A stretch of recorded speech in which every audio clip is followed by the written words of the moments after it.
Sports Hub video, delighted to welcome one of the biggest prospects in British boxing, the Romford Bull Johnny Fisher. How you doing, Johnny? I'm good, thanks, Dave. Glad to be here. Thank you for having me. It's an absolute pleasure, mate. I'll say the biggest, but I think we could probably say that in more ways than one. For those that don't know, we've had to move the camera back about 20 foot to get you in. How tall are you and what are you weighing in at these days? 6'4", 6'5", and I weighed about just under 18 stone. So I'm trying to stay active with it, trying to stay athletic with it. That's a big part of my game, being athletic, having a high work rate. So with Mark Tibbs and the people I've got around me, that's a big part of it, staying athletic and staying strong.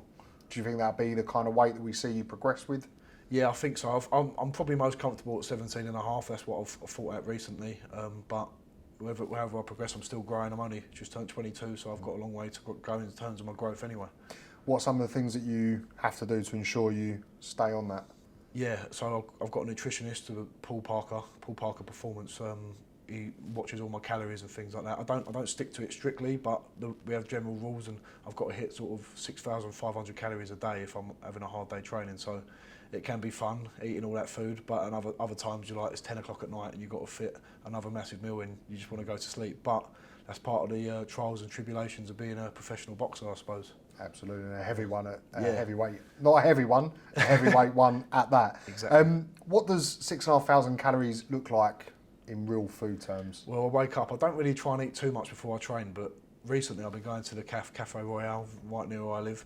I've been having a bit of chicken wrap, grilled chicken, broccoli, potatoes just before I train, but I'm trying to scale that back a bit and have something a bit lighter, like some bran flakes and stuff like that. But after training, we go over the grill at Rainham, lamb chops, potatoes, all things like that, lots of fish, lots of oily fish, lots of vegetables, all wholesome stuff. Every now and then you can have a little treat. Saturday night you can have a little Chinese if you fancy it, but it's all about hitting them calorie goals and making sure you're balancing the macronutrients and the micronutrients and hitting everything. So you're glad you're not down at welterweight then? No, I wouldn't be able to do anything like that. If they told me to get down to cruiserweight, I'd probably say, right, let's hang up the gloves, I can't do it.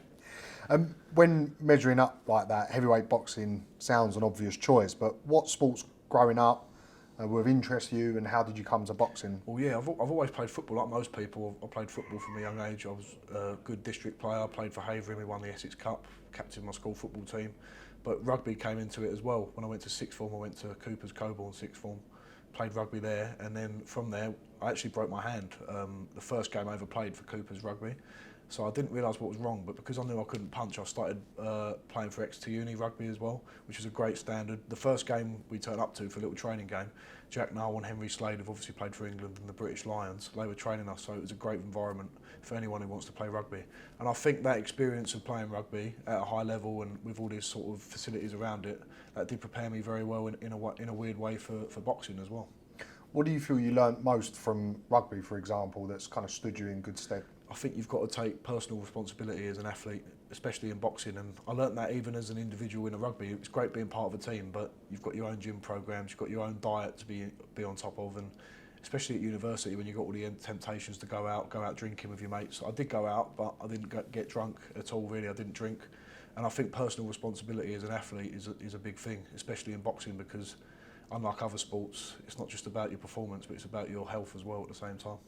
We've recently had other young athletes on who've spoken in a very similar sense, very professional, very switched on, very aware. I may be wrong, but it seems like a new wave of athlete coming through. Why is that? I think it's a lot to do with the environment we've been in the last few years. I think Anthony Joshua has been instrumental in leading the way. With the way he's been professional. Not all athletes are like him in a sense. He's very disciplined, and I think he's a good role model for kids coming through.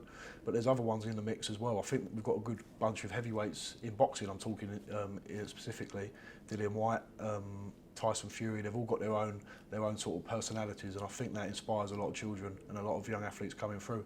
And they see these guys and they want to get to the top as well. Obviously, we see Anthony Joshua. He's chiseled, he's ripped. You then see Tyson Fury, he's got a different type of body shape, but no one can doubt his skills, his achievements. How important has that been for you when accepting your body, your makeup as it is? Yeah, that's it. The thing with boxing, bodies and what you look like doesn't win you boxing matches. Anthony Joshua might look the part, but I'd put money on it. Tyson Fury is a lot fitter than Anthony Joshua and could go 15, 16, 20 rounds if he wanted to. But that's one of the things you've got to accept when you're a heavyweight. It's not about looking the part. When I was at university, I was too interested in lifting weights, looking like a bodybuilder. But now it's about performance. A little bit of fat is good for you as a heavyweight, with impact absorption and things like that. So it's about doing it for performance, not for looks. And Tyson Fury is a perfect example of that. Who are your boxing heroes? First one I always say is Lennox Lewis, undisputed heavyweight champion. You don't get much better than that. Henry Cooper's another one. I like watching all types of boxing. Tyson Fury's another one I look up to. But even looking back to the 80s and 90s when you got the Riddick Bowes, the Evander Holyfields, even further back Ali's and Fraser's, George Foreman's. I love watching all of them guys, them throwback fighters. They've been a big part of what I like watching when I was growing up. You mentioned Lennox. Yeah. He is, in some senses, underrated when it comes to talking about all-time greats. Yeah. But he had it all. From watching tape of him in particular, what have you taken? His jab is just second to none. The way he can mix the jab up, and that's something Mark Tibbs is trying to refine with me. I've shown a really good jab in my sparring. I haven't really shown it in my fight so far because the first guy was a southpaw, so it was all about being right hand dominant and getting that right hand off, which worked really nicely. But we've been working in sparring, and we know that I've got a good jab. And Joe Joyce, who I've been sparring with, has said how good my jab is, and Sam Jones, my manager, they've all seen it. So one thing to take away, especially in heavyweight boxing, is the power and the authority of a good jab. We've touched on the respect for different types of boxers. You mentioned Joe Joyce. You've seen firsthand the kind of boxer he is. Does he deserve more respect?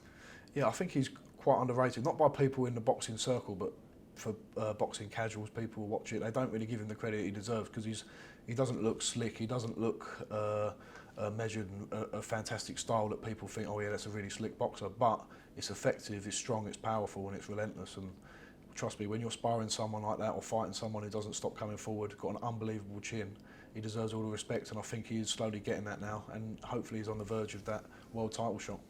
How important is it for you to spar those kind of people? Yeah, it's important to spar people your own level, and then people obviously a level above you. So I've sparred the likes of Dave Allen, Joe Joyce, Fabio Wardley, Daniel Dubois. So that's really been important for me, honing my skills and getting better and better. But you have to spar people at your own level as well. There's a bit more ambition, there's a bit of needle in the spars as well. So that's where I've done the majority of my learning. Where I didn't have the longest amateur career, it's been about learning on the job and learning through these spars, and that's been brilliant for me. We will touch on a few of those names you mentioned a little bit later. But your amateur career saw you compete 10 times with 9 first-round knockouts. Why did you not stick around in the amateur scene a little bit longer? Well, when I was at university, I was just finishing. I actually took up boxing again after that break from rugby and had 4 fights, 3 of them by round 1 knockout as a senior. So it was very brief in that sense. Most of my fights were before I was 14, 15. So it was brilliant to have that experience, but with the pandemic, COVID, everything that's going on, Sam Jones offered me a choice to go out to Las Vegas when I was still at university, sparring Joyce's camp for the Dubois fight, and I thought, why not take a chance? And then from there, one thing led to another, and they said, we want you to sign professional. So when not someone like that offers you an opportunity, you don't say no. And look where it's got me now. I'm signed with Matchroom Eddie Hearn. Yeah, spot on. Yeah. And in America, obviously you mentioned Joe Joyce, but what other heavyweights were you exposed to, and what did you learn from that experience? I sparred quite frequently a USA Olympian or someone who came second in the US Olympic trials, Jeremiah Milton, who's making good waves over in top rank at the minute. So that was good because we were sort of a similar level at that point, just turning pro, he was, and I was just turning professional as well. That was brilliant, but also Francis Ngannou was out there, who's obviously a big name in the UFC, and we was just about to go and spar, me and him, but it was the week when the pandemic started taking off and we had to go home. But I watched him spar Joe Joyce, I saw Gennady Golovkin out there, Khabib, so there were some great names out there, and to just be among that, even if you're not training with them, is fantastic, just to have that experience, especially as a uni student when everything was like a dream out there. Obviously, undoubtedly a great experience, but what were some of the smaller things, maybe not even in the ring, that you learned from certain people? Yeah, well, Lerone Richards was out there as well. He was a British and European champion at the minute, and he was very good. He's running. We used to run around Red Rock Canyon. It was unbelievable just to run around that, and his speed and his commitment, even on days when you're really shattered on a Saturday after you've done a hard week's training. His mentality was fantastic to watch. Joe Joyce as well. It's just brilliant to be around them people. There was a strength coach out there called Cam. Just picking up little things like that, like different little habits. That was brilliant to see. You, of course, train with globally respected trainer Mark Tibbs. How did Mark come to be your trainer? Yeah, it was all down to Sam Jones, really. I know who Mark Tibbs was, obviously, because you said he's a well-renowned trainer. He's a local to here as well, lives in Upminster. And Sam said, why don't we try and get you with him? You're both sort of similar areas, why not? And we clicked from the first session, and it's great to have a man like Mark in your corner, especially with the knowledge his dad has as well, who's always around. And I've got a great assistant trainer in Steve Andrews, so we're building a great team, and we're all capable, and it's going to be an exciting journey. You mentioned clicking with Mark or a trainer. What is it that has to click? What were you looking for when you had that first little move around with him? I think it's just, I saw the excitement on his face when he was on the pads, and he could feel the power, and he could feel that I've got that punch power, which is always good to see. And it's just the way someone is as a person as well. I think you've got to get on with your trainer and be a mate and be a friend as well. He's obviously the one in charge, but if you get on with your trainer, that's how it should be. And you've got that bond, you build that bond. It takes time to build, but we've been together about 9-10 months now. I know he's been away with Billy Joe Saunders for the Canelo fight, but we're building a good bond, and we all are in that gym, and that's a fantastic thing to see. What's he added to your game? He's added the idea that when I used to train, I sort of trained a lot on myself individually, and I always used to think you've got to train 100 miles an hour all the time. He's taught me just to rein it in, and it's about the quality of your training and getting the rest in as well. We do a lot more walks rather than jogging all the time or sprints, and we build up when we need to, but he's taught me about when you train for a boxing match, it's not like other sports where you've got to play week in, week out. When you train for a boxing match, you've got to hit the peak at the right time, and that's something I always understood, but I never really implemented, and now I'm starting to do that, because coming from someone like Mark Tibbs, you've got to listen to every word he says. Did it help him having the reputation that he did that allowed you to just go with it, or did it take a bit of belief to step in that direction? No, obviously, when you see what he'd done with Dillian Whyte and went, I think, 10 fights undefeated with him from after the Anthony Joshua fight, all the way up to beating people like Parker, Rivas, Helenia, so that speaks for itself. But I always knew he was a well-respected man in the area as well, so it made complete sense. What does an average training day look like for you? It varies very, very much so. So some days we might just do a little run or a little walk. If we've got a day before sparring, we try and do very little. But today, for example, we've done a bit of we've done skipping, we've done pad work, bag work. We always do a bit of neck and core work, and then in the evening I'll do a little jog for 30-40 minutes. But what I've learned is it's about managing your workload rather than killing yourself Monday, Tuesday, Wednesday, and then by Thursday, Friday if you've got a spar. It's not about that. It's about being fit and ready for sparring. The emphasis is always on the sparring, because that's where you do your learning. You can be as fit as you want on the pads. You can do as much skipping or running as you want, but your learning is done when you're sparring, and that's what it's all geared around. Are you a fighter that stays in camp, or are you someone that just kind of gets going when you've got a date? I always love training. It's all obviously different when you've got a date, you step it up a bit, but I'm not one of them guys who, you get a lot of these guys who stay out of the gym once they haven't got a date, but for me it's always about staying ready. And that was testament to what happened on the 1st of May when I had my second fight. I took it on 3 days notice, and because I've been sparring with Daniel Dubois heavily, we knew I was ready to go. You've been around other fighters at Mark's gym, such as Billy Joe Saunders, Daniel Dubois. What have you taken from each of those guys? Billy Joe gave me some great advice when we was sparring. He said, when you're sparring, you've got to realise that you're training for one day to fight in 12-round fights, so it's important not to always be 100% aggressive, using all your workload all the time and trying to put everything into every shot. You've got to take breathers when you can. Don't let them know you're taking a breather, but rest when you can, little feints, all them sort of things. So specific boxing stuff was a big thing from Billy Joe Saunders, and training with Daniel Dubois, you just see his work rate at the same time. And he doesn't say much, but just to be in his presence and training with him, that was just spurred us all on a little bit, because he's really committed, and he's one of the biggest prospects in world boxing at the minute still, even after the loss to Joe Joyce. So credit to him, and it was great to learn with him. Obviously, a great advice if we made to start with Billy Joe, taking a breather without letting people know. For those of us, myself included, that haven't stepped in the ring, how hard is that? That is hard to show, because sometimes you're really blowing, but boxing's all about having a poker face and not showing when you're hurt or when you're tired or you're exhausted. But things like that, when you faint or when you don't have to throw a shot, and it's the way you hold your feet or the way you use your footwork to move across the ring, you can control someone without throwing a punch, which is an art in itself. So that's something I'm trying to refine, and it's slowly coming together.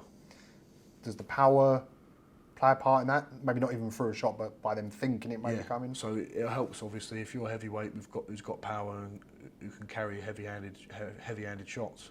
That's going to help you be able to control someone with an illusion that you're going to throw. So if you haven't got any power, they're not going to be too worried about what's coming back. So that footwork and them feints aren't going to be as useful. So that's why it's important to carry power, and thankfully I've got some. Well, you could say that. Daniel Dubois, sparring. No one's listening. Talk to me. Daniel Dubois sparring was unbelievable for me.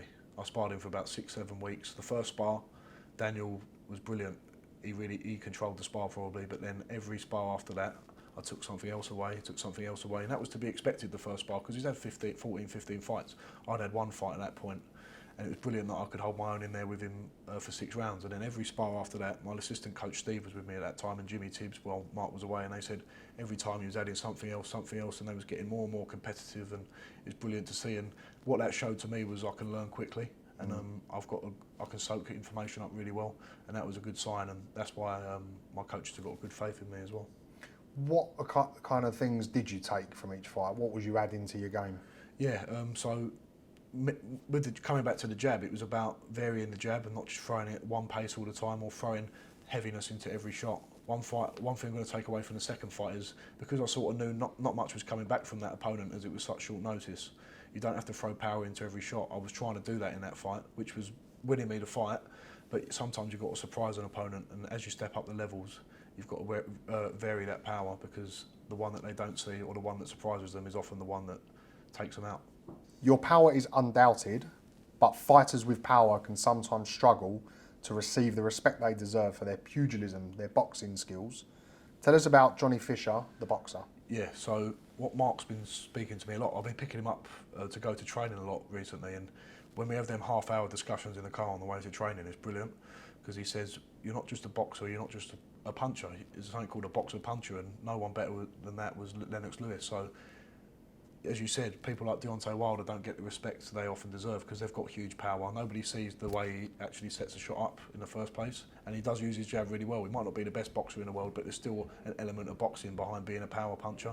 I'm not saying I've got the same level of power or the same type of power as Deontay Wilder, but boxing and how you box and how you're a pugilist is just as important as how you get to that final bit or that final 5-second highlight reel knockout. So boxing is the most important part, because if you can't box, anybody can shut you down and anybody can bully you. You mentioned Lennox, George Foreman, Henry Cooper and several others. How regularly do you watch tape and of footage of them? I don't watch it as regularly as I should do, really, because I've heard like Mike Tyson, he was one who watched lots of fighters, but I'm always on the lookout looking at great fights. I like watching some of the lighter weights as well, so Chris Eubank, Nigel Benn, exciting fights. I'm a boxing fan as well. I'm not just watching it for educational purposes, but we're all boxing fans as well, and to watch the guys like Sugar Ray Leonard, Marvin Hagler, it's great to watch, and it is an entertainment industry at the same time, so you've got to watch it to enjoy. You made your debut at Wembley Arena on the David Avanesian and Josh Kelly undercard. How nervous were you in the build-up? That first one, I was a little bit nervous, to be honest with you, because of the amount of support I had, which was brilliant. I had Tyson Fury giving me a shout-out message saying good luck. I had Lennox Lewis messaging me privately, who's obviously my boxing idol, which was unbelievable. So the pressure I wasn't nervous about fighting, it was about the performance and trying to look good, and thankfully I did look good on the debut, and it was brilliant to finally get that. It was more a sense of relief. If you look at me after the fight, I'm just relieved that I've shown it. And now after that one, I feel like the pressure's been taken off me a bit, and people know what I'm about, and however the performances go now, as long as I keep winning, that's the most important thing. Did you get much feedback from any of those guys after the fight? I got feedback more from Johnny Nelson after the second one, which was about the variation of power in the shot, which was brilliant to get it from him, obviously a world champion, and he's always honest, and that's what you need in the boxing game. You need people around you who are honest, not people looking to dig you out or not people looking to praise you up too much, but people who are going to keep you grounded. And Johnny Nelson, it's great to get a little bit of advice off of him, which I'm really grateful for. There was obviously a big pandemic at that time, so there was little to no crowd there. How frustrating was that for you? Oh, it'd be brilliant when I can have supporters in, because I've got a great support network. Even when I was down at Exeter and had my first senior amateur fight, I've got about 500, 600 people there, and about 100 travelled down from Essex, which was brilliant. So when crowds do come back, I know there's going to be a few hundred at my next fight, which isn't obviously the numbers we want to see, but it's good. It's better than having no one. But it's going to be fantastic when crowds come back. I did enjoy the fact it was a different experience having it with no crowd. It was weird, and I think that's going to help me in the long run. But you've got to box anytime, any place, in front of anyone. So it was great for my learning. Anytime, anywhere. Yeah, anytime, anywhere. You face Matt Gordon from the West Midlands. Yeah. Just before that bell rings, what's going through your mind? Establish authority and hold the centre of the ring. That was my main thought. And then from there, the rest of my power and my speed will do the rest. And I thought I've got to let him know for the first 30 seconds that I'm not here to just be calm, be sensible, and I'm here to put on a show. I'm here to entertain people who are watching at home as well. That's a big thing Mark Tibbs teaches you as well. We're here to entertain, we're here to put on a show. And luckily with my style, it's always going to be interesting. But I let him know I established the authority in the first minute, and then when that last minute came, after a little bit more time, that right hand counter came into play, and that was a good way to finish. You'd obviously prepared well, you were calm of mind, but looking back in the fight, were you able to compose yourself? Were you able to kind of get into play everything that you wanted? Yeah, definitely. That's one thing I was happy with, because I had my little barrage at the beginning where I let Matt Gordon know that I'm here and the power that I've got, which sort of put him into a shell a little bit. Then I thought, let's step off for a minute. I wasn't out of breath. I just thought, let's step off and see what he's got to offer. And that's when he opened up. That's when I had the chance to get that knockout blow, Which did come. Yeah. It seemed to me that footwork played a key role in that, which is obviously always Yeah. lovely to see in any Yeah. boxer, let alone heavyweight. How important is that to the makeup of Johnny Fisher, and how much work do you do around that? Oh yeah, massively. The controlling someone with your feet, as I said, that's the most important part really, because if you haven't got good feet, obviously you need fast hands and powerful hands, but the controlling the distance with the feet is how you set up them hands. So that little half step back I took to land that right hand, that was really important. That's always going to be a huge part of boxing, footwork. Feel good? Yeah, it felt good. It felt good to land it. The first one didn't land cleanly, but I tried it again, and the second one sent him back, smashing into the ropes, which was a great feeling. I wish I knew what that felt like. I'll have to take it from you. Maybe a few nights out on the town, you can see. Yeah, exactly. After a Yeah, few I'll be the beers. one falling into the ropes. You then headed north to face Phil Williams on the Jazora Parker undercard, and Phil took you a little further into the contest. The fight stops in round 3. How crucial is it for you to get rounds, but also, I guess, that fight may have frustrated you in some ways. What's your review? Yeah, Phil Williams, you first got to give him credit, because he's only been stopped 4 out of about 30 times, and that was only by the top guys like Fabio Wardley, Cash Ali, David Adelaide, so other up and coming and established British level names and above. So for me to join that list was brilliant. But yeah, it was frustrating the way he's very good at holding, very good at closing space or coming out of range and covering up, which is difficult, because you want to fight someone who comes to fight a little bit more. But on such short notice, on 3 days' notice, he was game enough to take the fight when no one else was. So it was a brilliant experience for me, and he was one tough man, because I saw him after the fight and he had red blotches and marks all over his face. So you've got to give the man credit. He was very, very tough. How important is it to face different types of fighters, different styles, and tick boxes for later in your career? Definitely. That's where you do your learning. I learned to sort of calm myself down a little bit with that one. I probably went a bit too gung-ho, because I knew not much was coming back. But that's just another style you've got to develop, and another little facet that can add to your game. And that's why I need these learning fights. Why I didn't have the longest amateur career. I'm going to learn on the job, and you're going to see. That's why it's exciting for people watching, because they're going to see the developments as I go along.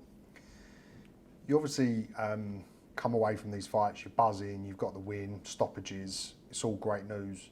What kind of breakdown do you then do thereafter? Do you sit and watch the fights with Mark? Do you talk about things you've done well, things to improve, or is it just onwards and upwards? Not really. We sort of just we take the 2 or 3 main points away from it, and then we get straight back into the gym and we implement it into sparring, and we do a bit of work with it on the pad. So it might be that you've got to vary the pace of the jab a little bit more. It might be to slip to the left a little bit more. It's not like a big scientific experiment where we've got to go and break everything down. With boxing, it's still very much instinctive, and things will become second nature the more you practice them and you put it into practice. So that's the main way you learn. Do you think that may change later in your career and the fights get bigger? And yeah, I think especially as you get up the levels, when you've got more footage of fighters and things as well, where you can analyse people before the fight, that's going to be important. Even for this fight coming up, there is more footage that we can watch and analyse, and that's always a good thing. But I think that's more for before the fight. after the fight, there might be a few things you take away, but then you've got to fight a different opponent. So it's about moving forward and not looking back so much. BoxRec has Josh Sandlin as your next opponent. However, Sports Hub Video understands, I'm hoping correctly, that Danny Whittaker is actually up next, who fought for the Central Area title. Tell us about that one. Yeah, so Josh Sandlin unfortunately had to pull out, and he had a good reason, which I'm told, which is no problem at all. Danny Whittaker, equally tough test, another man with a winning record, so it's a little bit of a step up, and but that's what we're in boxing for. Massive respect to him. He's fought for a Central Area title, so I've got to be on my game, and I will be, and I've got to be ready to go. You have an experienced team around you, and they'll be keen to nurture you through the ranks with the right opponents at the right time. But what part do you play, if any, in selecting opponents? I don't play much of a role, to be honest, at all really with you, because Mark Tibbs and Sam Jones, I trust them. Sam Jones I've obviously known for a good couple of years, and I trust him wholeheartedly, and I trust Mark Tibbs as my trainer. And the right fights will be chosen at the right time to develop me. It's not about just beating people that are easy to fight, it's about taking tests at the right time, and this one's going to be a good test. Sam himself probably deserved a bit more respect than he was getting at some points, because he's obviously a confident guy, he's a talker, he backs his fighters very much. Joe Joyce obviously proved him right in that sense. So how important is it to see that kind of evolution on his side as well, and trusting him in the opponents that come your way? Yeah, definitely. Listen, Sam Jones has starting to get the respect he deserves after that great win for Joe Joyce, but I've always trusted him, and he's always stuck to his word with me, and I've got no reason not to trust him. And listen, he does that job because with someone like Joe Joyce, he doesn't say much, he's very quiet, and he's just naturally a laid-back guy. You need someone like Sam Jones who's going to be banging the drum for him, so it's brilliant to have that, and he does the same for me as well, because I'm not one to trash talk or talk disrespectfully about other fighters, because I've got massive respect. So it's his job to build fights and get the hype going around it. Good to hear. How focal are you about wanting a specific type of test? I'm not that bothered about who I fight or where I fight. It's just I've got a team who I trust to develop me at the right time. I don't call people out, I don't do any of this, but one guy I did come on to was Christopher Lovejoy, obviously a big name in America, or building himself a big name. Really nice guy as it goes, but he likes to build up a bit of hype. But that was someone who tried to antagonise me, and that was a great experience really for me to deal with that, because that will come as the career develops. So brilliant to have that little bit of exposure like that. Foresee that fight happening? I would take that fight tomorrow if he wanted it, no problem. If he's asked for it, he can have it. Is that the clear message down the camera to Chris? Christopher, you can have it. If you want it, you can have it. And I'll take you for a roast dinner afterwards as well, because I know you like a roast dinner. There we go, perfect. Shake hands and get a roast dinner. Steak and ale pie afterwards, no problem. You mentioned Danny's a bit of a step up. Does that get the fire going? How important is it to make that step? Yeah, well, any fight I'm up for anyway, but obviously this one's got a bit more behind it. He's a bit more of an experienced guy, or been in some fights where he's won and he's got a winning record. So it's going to be brilliant to lay it on the line and test myself. That's a big part of boxing. You've got to test yourself at the right time. You now find yourself heading into Matchroom Sports fight camp. How exciting an opportunity is that for you? Oh, it's brilliant. I remember watching it last year when Babbage was on it, Fabio Wardley, them sort of guys. It was brilliant to watch. Dillian White, obviously, that shock result against Povetkin. What an event it was, and now to think, even then I was just in the process of maybe turning professional. I didn't know what was going on. So to now think that I'm going to be fighting on it myself, literally 10 minutes from where I live, it's a dream come true. How have Eddie and the team at Matchroom helped you so far? Yeah, Eddie's obviously given me opportunities to fight. That's the main thing, especially in the context of a pandemic. A lot of boxers out there haven't been fortunate enough to get on these shows. So for me to stay active and have 2 fights in quick succession and have a third one on the horizon now, that's the main way they're going to help me, and it gives you opportunities, and there's no better promoter in the world at the minute than Eddie Hearn, I don't think. So it's definitely a good time to be on the DAZN and Matchroom bandwagon, I'd say. Yeah, definitely. It's going to be great to have fans back in there. I'm sure there'll be no problem with you keeping your head, but fully focused? Fully focused always. But yeah, that's another test that you've got to overcome. When fans do come back, you've got the roar of the crowd, you've got to control that wave, and that's going to be another thing that builds my experience for them fights to come, hopefully. We were lucky enough ourselves to meet with another Matchroom prospect. You've mentioned the name a couple of times, Fabio Wardley. Yeah. You've sparred Fabio, and you're not a million miles behind him in terms of your career. Is that a fight that you want somewhere down the line? Listen, Fabio, I've got a huge respect for. He's English champion, and he's been kind enough for me to go up and spar him, and he's come down to my gym a couple of times. That's a fight. If it happens, it happens. But I see Fabio as he's still a mentor figure. Although he's not miles and miles ahead, he's an English champion, and for me to even share a ring with him in sparring has been brilliant for my experience. So I've got nothing but respect for him. We will not push that one any further at this moment in time. No. What does the future hold for the Romford Bull? Exciting fights, definitely. That's one thing that I can promise. I'll always be in an exciting fight. I'm a come forward, aggressive fighter by instinct, but boxing's got to take precedent, and that's what Mark Tibbs is teaching me. So one thing I can promise is you're going to have exciting nights ahead with me. I literally do not doubt that for a second. And if I did, I wouldn't tell you. No, don't tell me. No. People that want to follow you on your social medias, what would your handles be? Yeah, you can find me on Johnny Fisher 1 on Instagram and Johnny Fisher Box on Twitter. So follow the journey, and it means a lot. And I just want to give a quick shout out to some of my sponsors. They are MK Recruit, Versa Former, the Rabbits Essex, Anscombe's Interiors, Shofumi Travel, Everlast, who's supplied all my kit.